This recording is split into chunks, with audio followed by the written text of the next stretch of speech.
Hello everyone, my name is Seraph and I'm happy to meet you all. And today we are going to be playing Star Seraphs. Star Seraphs, fun deck. Just came out with some new support, but all the cards are super old. And again, they were in the Infinite Ray box. So if you went back to get Constellars at the start of the year like I did, you probably got a lot of these cards already. So it's pretty cool that they came out with their new support and that it's free. The extra deck monsters are both level ups for Dumont. So I want to go over the new cards and what you can do, and the new skill, which is really good. So the skill is called Baryon Battlemorph, the Baryon's White Shield.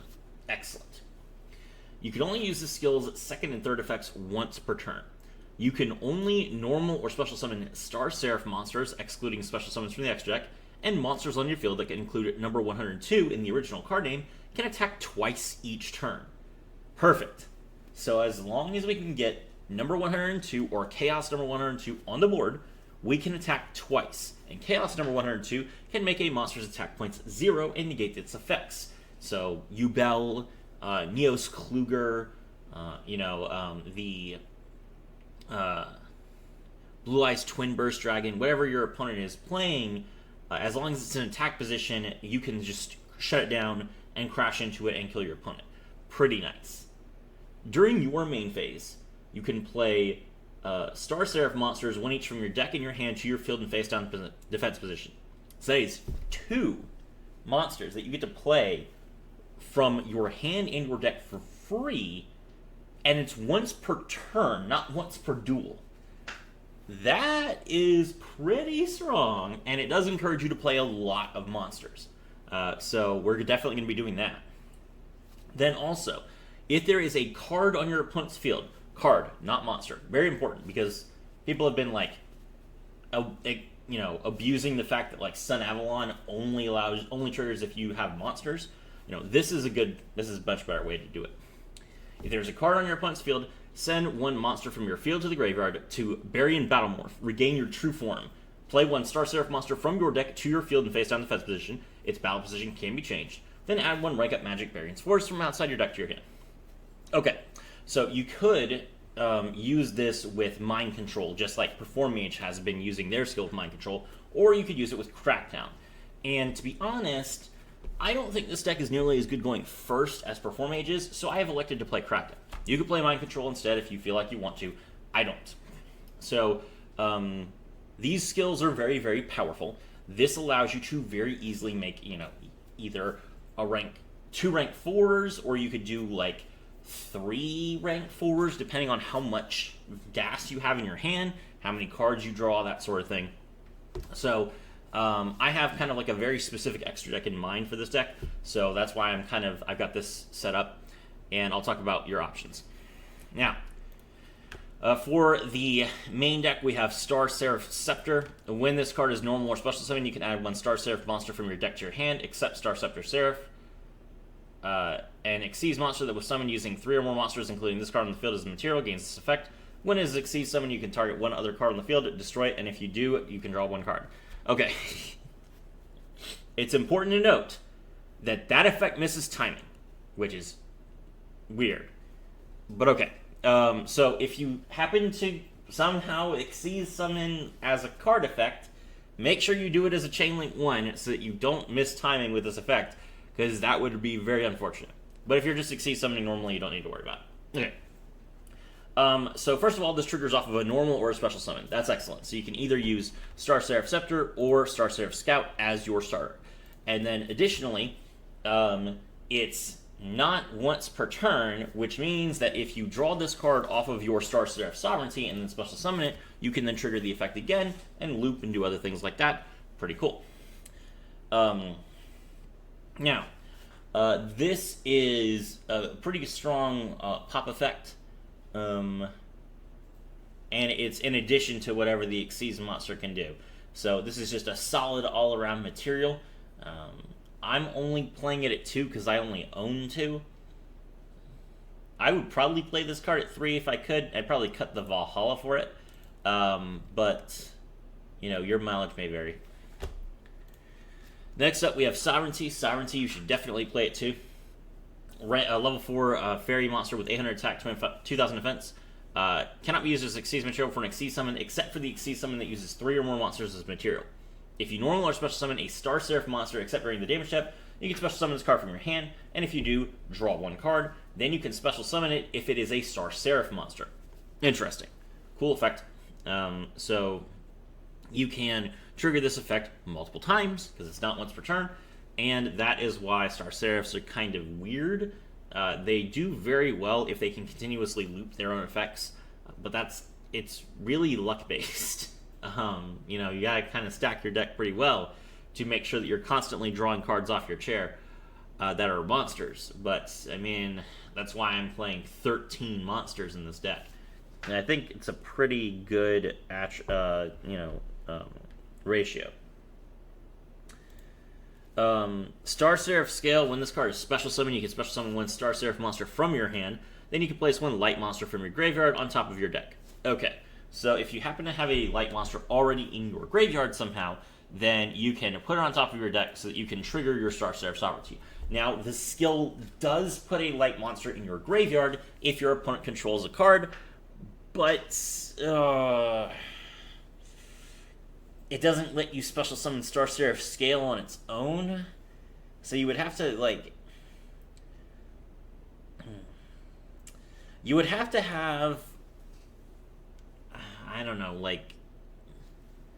You would have to trigger the skill, and then you would have to have, like, Scout, Scale, and Sovereignty in your hand in order to actually resolve that. That's probably not going to happen. So yeah, usually it's just, you know, when it's special summon, you can special summon a monster from your hand, which is pretty easy. An Exceed summon monster that was Exceed summon using 3 or more materials on this card on the field, including this card, gains this effect. Once per turn, when this card has Exceed material, if a monster is special summoned from the hand, immediately draw 1 card. Cool. That's useful for you to have during your opponent's turn. It's useful for you to have during your turn. Draw cards. Pretty good. You could play hand traps with this. I don't feel like that's necessary. But if you want to, you could play a full hand trap deck and try and draw the out with the Star Seraph scale effect and try and interrupt your opponent's turn. Next up, we have Star Seraph Scout. When this card is normal summon, you can special summon a Star Seraph monster from your hand. So this will trigger your Scepter, it will trigger your Scale, and it will trigger your Sovereignty. All good cards. This is probably your best 3 of. Then lastly, we have Star Seraph Sage, just because it's the last option. Once per turn, you can send 1 spell card from your hand to the graveyard, special summon 1 Star Seraph monster from your hand. Now, the skill does give you rank up Magic Variance Force, so you could potentially do that. I know, and you could set the Star Seraph Sage from your deck to make sure that you have it. That's probably not the best use of your rank up Magic Variance Force, but we do have 4 spells in the deck if you want to use the effect. I don't think the effect is very good. I think that there are much better ways to get monsters on your field, including with the skill, but this is a level 4 body regardless. Then we're playing 3 copies of Book of Moon, 3 copies of Crackdown to make sure that we can win the game, and Vahal the Fallen, which is once per turn you can special summon a fairy from your hand, but you must control no monsters to activate and resolve this effect. To be honest, I put this in the deck before I really read the skill. I don't think that this card is necessary with the skill the way that it is. This is a card that you could probably cut for whatever, you know. Maybe like Cosmic Cyclone. Maybe you just play 1 copy of Rank Up Magic Variance Force and hope that you draw it. I don't know. For the extra deck, we are playing, of course, our new ace monster, number 102, Star Seraph Sentry, which is bad. Love it. 3 light monsters, 2500 attack, 2000 defense. Once per turn, you get to detach 1 material from this card. Target 1 face-up monster your opponent controls and have its attack. Also negate its effects. If this face-up card on the field was destroyed, you can attach all materials instead. If you do, any battle damage you take this turn is halved. All those effects are bad.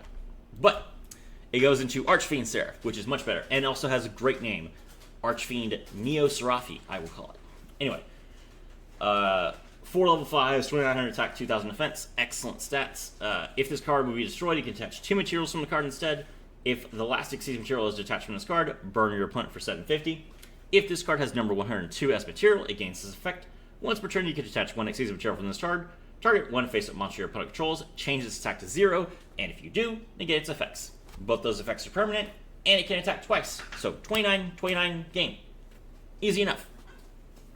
So the skill and the 4000 life point format means the Star Seraphs can actually do something exceptional. Let's go ahead and let's try this. I wish that they did this for Battle and Boxers. But, hands got nothing. Battling Boxers got nothing. They realized that they were kind of missing the ball with their Barians. They gave us Mazar. They gave us Duman. Maybe Alito gets something nice later, hopefully. But regardless, I'm not too bitter about it. All right. Rest of the extra. We have number 39, Utopia. Requires 2 level 4s. When a monster declares an attack, you attach 1 material from this card, negate the attack. If this card is targeted for attack while it has no materials, destroy it. Fine card, but it can also be ranked up into number S39, Utopia the Lightning, which cannot be used as Xyz material for an Xyz summon. If this card battles, your opponent cannot activate any cards or effects until the end of the damage step, and once per chain during damage calculation on either turn, if this card battles while it has Utopia as material, you can attach 2 materials from this card, and its attack becomes 5,000 during damage calculation. Pretty good. Stops opponent's effects, stops hand traps. Solid card overall. Next up, we have Stellar Knight Deltaros. Requires 3 level 4s.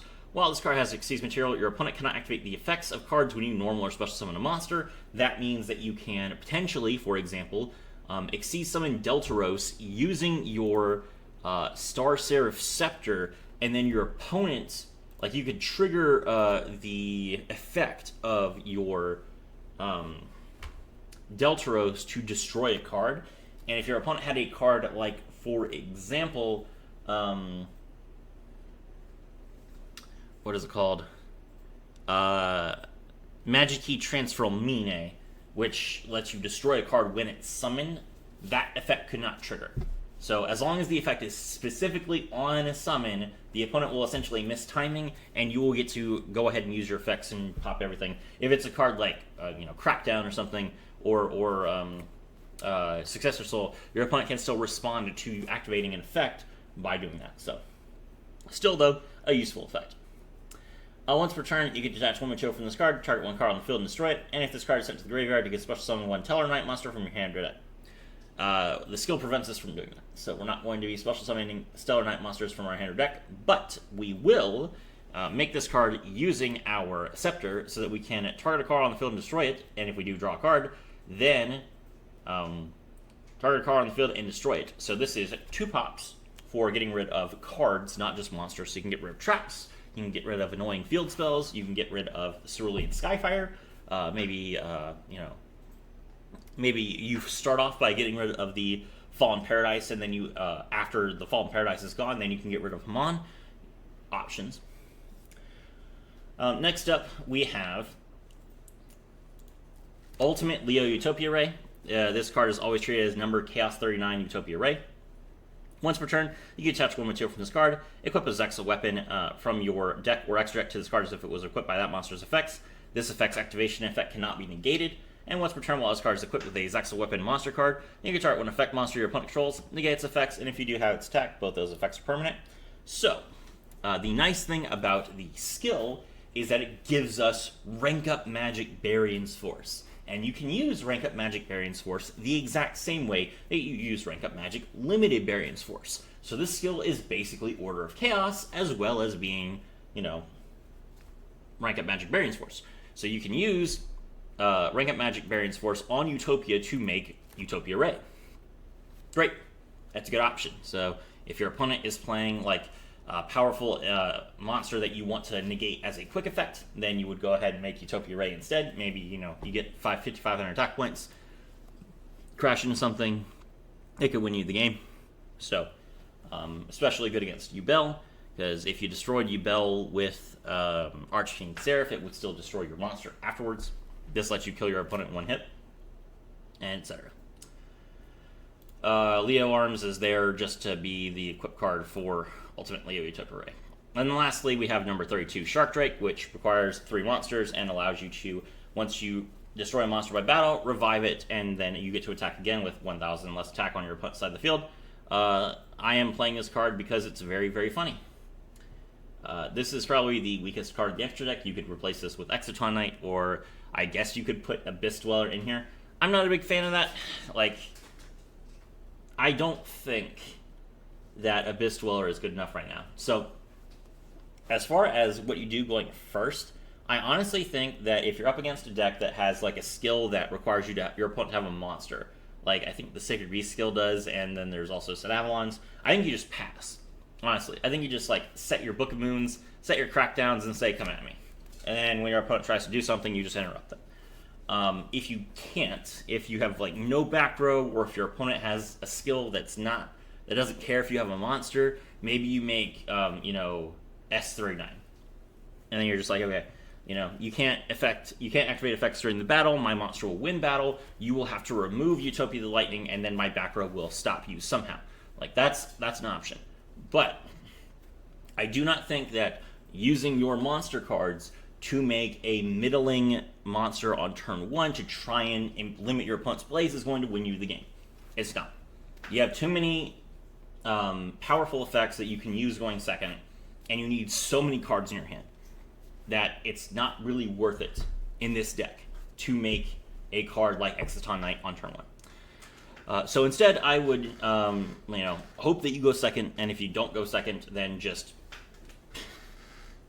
pass on nothing. And that's why I was serious when I said, maybe cut Vahal the Fallen and just put in Rank Up Magic Variance Force. Because if you open the Rank Up Magic Variance Force, you can make Ultimate Leo Utopia Ray on turn 1, which would be pretty good.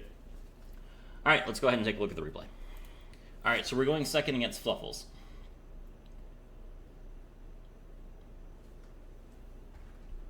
Our opening hand is Star Seraph Sage and Star Seraph Sovereignty, not particularly amazing cards. And our opponent is going to start by summoning Fluffle Dog. Fluffle Dog, grab the Fluffle Bear. Fluffle Bear, pitch, set the Toy Vendor. Toy Vendor activated. Pitch the Fluffle Wings to draw Frightful Patchwork. Oof. Fluffle Wings, banish, send to grave, draw 2. And then you also get to draw the Edge Imp Sabers. Trade the Edge Imp Sabers for the Edge Imp Scythe. And then pass turn. Okay, so that means the opponent has access to Frightful Cruel Whale during our turn. Pretty scary. We draw Star Seraph Scale, and we're going to activate our skill. We're going to set the Sage from our hand and the Scepter from our deck, flip both of them face up. Then our opponent is going to activate the Edge Imp Scythe immediately. They're going to fuse with the Fluffle Penguin in their hand to summon the Frightful Cruel Whale.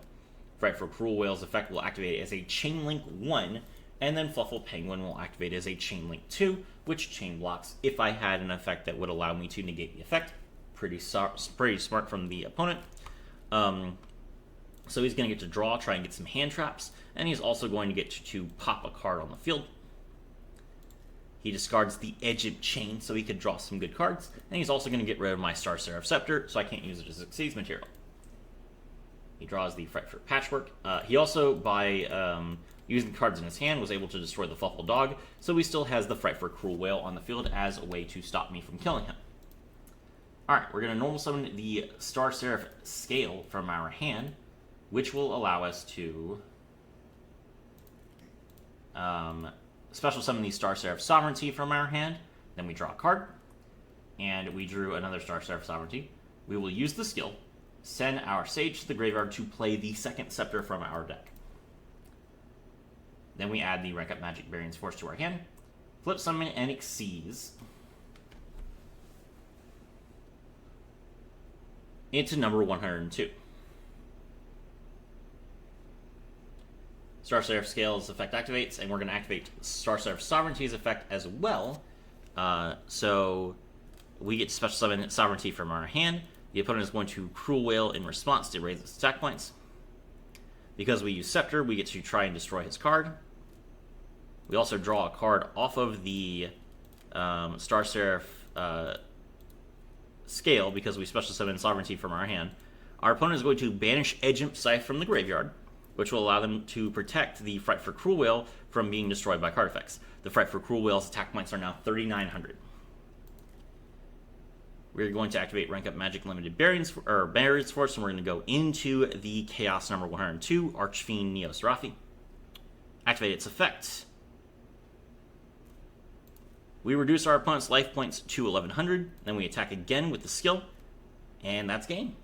So we were able to play through Protection, we were able to play through Disruption, and we were at the end of that still able to set 3 powerful back row. We had Crackdown, Book of Moon, Book of Moon. So if our opponent was able to survive there, we were still in a very good position to try and take the game back. So that's the power of Star Seraphs. My name is Seraph, and I was thrilled to have all of you with me.